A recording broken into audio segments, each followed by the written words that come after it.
The salt spray bit into the rocks of Patmos, but John did not feel the sting. He stood at the edge of the jagged coastline, his gaze locked not on the horizon of the sea, but on a point in the air that refused to hold steady. The sky began to fracture. A seam of pure, impossible radiance split the clouds, widening until a door stood suspended in the open firmament. It was not wood or iron, but light itself, pulsing with a rhythm that matched the beating of his own heart. The wind died instantly. The crashing waves went silent. John moved forward, his boots scraping against the harsh, unforgiving stone, until he reached the final ledge of the whirl. He did not hesitate. He stepped into the rift. The weight of the earth, the dust, the exhaustion, the centuries of human struggle fell away in a single, breathless second.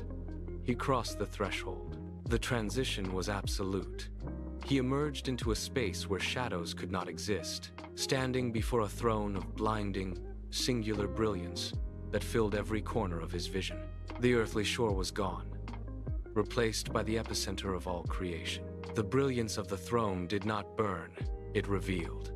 Above the seat of power, a massive arch of light curved through the air, glowing with the vivid, impossible intensity of a polished emerald. John stood motionless as the scale of the space became clear.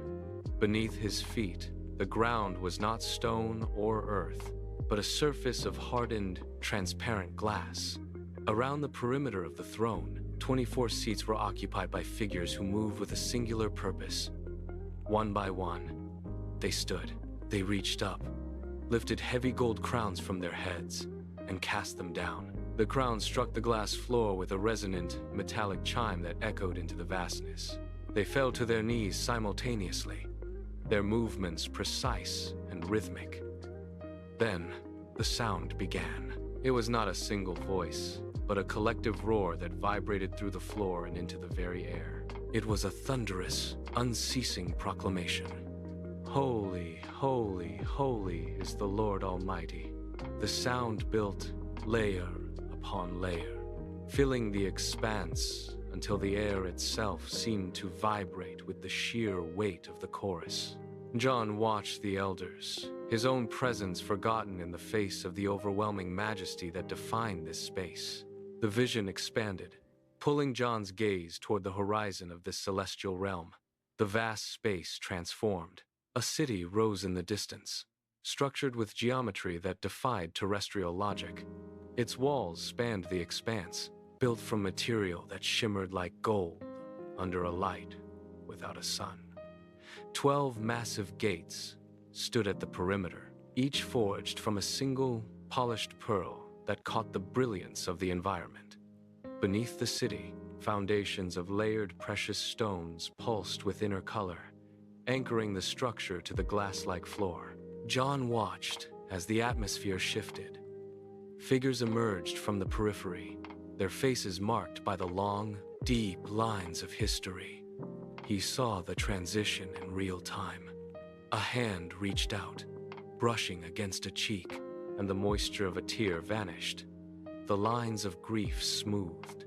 The heavy, bowed postures of the weary straightened as the weight of their pasts dissolved into the air. It was not a sudden erasure, but a gradual, total reclamation of peace.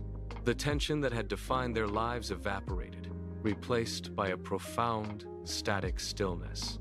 The city stood ready, a sanctuary of absolute tranquility, waiting for those who had walked the long road of faith to enter its gates.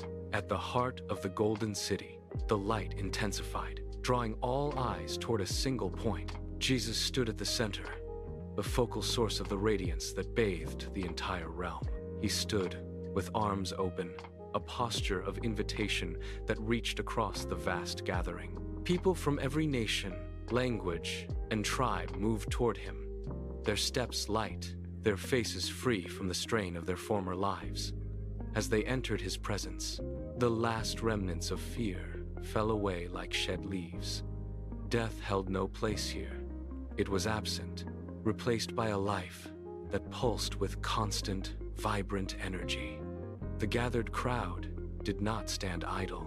They moved in harmony, serving with purpose, their every action fluid and aligned with the will of the Creator. Some tended to the gates, others walked the golden streets, and many joined in a chorus that rose into the heights. It was a song of celebration, a sound that filled the vast space with a rhythm of total resolution. No one labored in exhaustion. Every task was performed with joy. John watched as the history of suffering was finally eclipsed by this reality. The weary found their rest, not in sleep, but in the active, perfect peace of being home. The light receded. The golden city folded into the horizon, and the sound of the chorus thinned into the rhythmic crashing of the tide. John blinked, the salt air of Patmos stinging his eyes as he stood once more on the jagged, dark rock. The vision was gone, yet the clarity remained. He reached for his parchment and quill, his hand steady. He began to write, not as one who had dreamed, but as one who had seen. He recorded the promise of a treasure that refuses to rust and a kingdom that no force can shake. His ink flowed into the lines of the page, mapping out a bridge for the broken world to follow. He wrote of the bridge built through faith in the risen Christ, turning the abstract hope into a concrete path. He did not describe the glory for its own sake, but to serve as an anchor for those still caught in the struggle of the temporal. The ink dried, marking the conclusion of his account. He looked out over the endless sea, knowing the final chapter of human history was not a closing gate, but an opening one. He finished the record, leaving the truth to wait for those who would eventually read it.